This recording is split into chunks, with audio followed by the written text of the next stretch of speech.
Thank you, Mr. Chairman.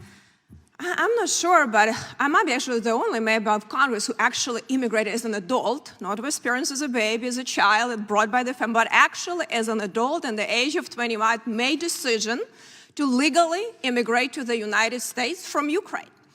So I understand the contribution, of what immigrants done to this country. We're a country of immigrants, but country of legal immigration and laws. And what I want to talk to you a little bit, you mentioned about your, husband's parents coming from Ukraine. Do you believe it's happening right now, since we have illegal immigration overwhelming our system, somebody with legitimate concerns? And I hear from a lot of, including Ukrainians that coming through the program, that they're coming, there are a lot of challenges with that because there is no capacity for legal immigration, and a lot of time it's becoming perverse. If you come here legal, as you mentioned, my husband to sign off on a lot of papers that I'm not going to be burdened in society. I never took any benefits. I came for opportunities and job and hard work, not to welfare.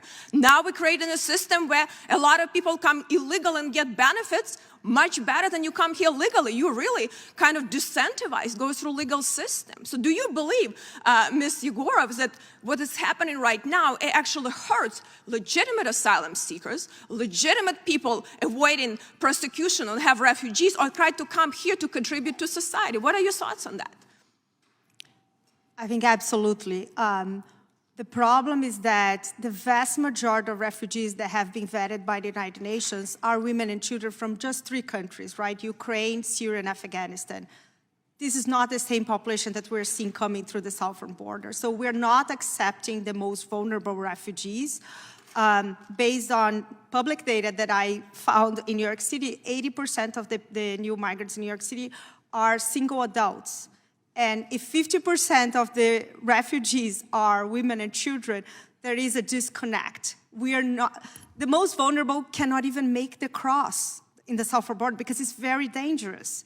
And so the most vulnerable will never be able to cross the border. Yeah, and that is a challenge. And I actually just went to the border and was always, had mostly the adult males who go there. But Mr. Chan, you talk about substance, processing at the border. Would you agree that we should have immediately determined, regardless how we believe in asylum standard, determination right at the border, and deny an entry to people that illegitimately applying for asylum? Would you support adjudication and denying an entry immediately at the border?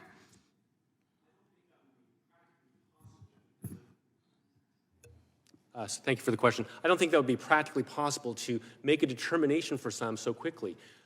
Asylum is a very complex process. So why do you want all these judges then? If they cannot adjudicate immediately, why do they want them? Just to provide more papers and wait more years? Why do you even, if you cannot do that, what's the point of you wanting to have more judges if you cannot have immediate adjudication?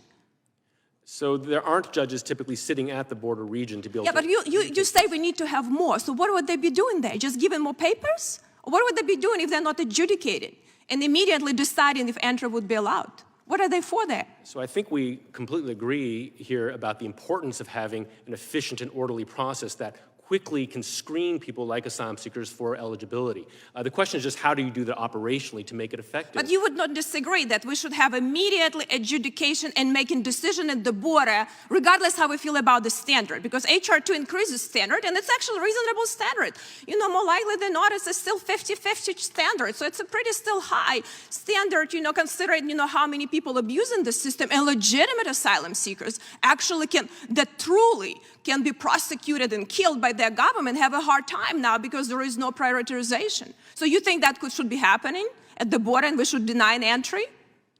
So what I don't think would work is, I think you used the word immediately a couple of times, it takes time for an asylum seeker to understand and explain his or her case to an asylum officer. But it's okay, maybe that will time, but they would not be allowed an entry in the United States, right? So they can stay, in the detention facilities, but ultimately they would not be given notice to appear and go in the country.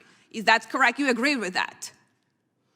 I'm not, that is the process right now, is that somebody who is seeking... No, now they're releasing, because they don't have ability. We're so overwhelmed. But you said cartels, if we have that, would actually be preyed upon people. But aren't they preying upon people right now? I mean, have you been at the border and see what's happening? The situation now, you believe they're not preyed upon by cartels, and it's huge.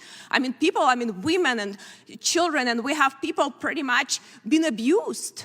I have been to the border, and people who are seeking asylum, people here waiting at the border. I was just at the Nogales port this fall. People are waiting for weeks, sleeping at those turnstiles to be able to gain entry because there aren't enough capacity. Because by cartels CBP are to be able abusing to the do that. system. I And yield yes, back. My cartels time is are- expired, and using them the pawns. If I could just expand my Thank you. At the answer a little request bit. of the minority, Ms. Ross is next. Thank you.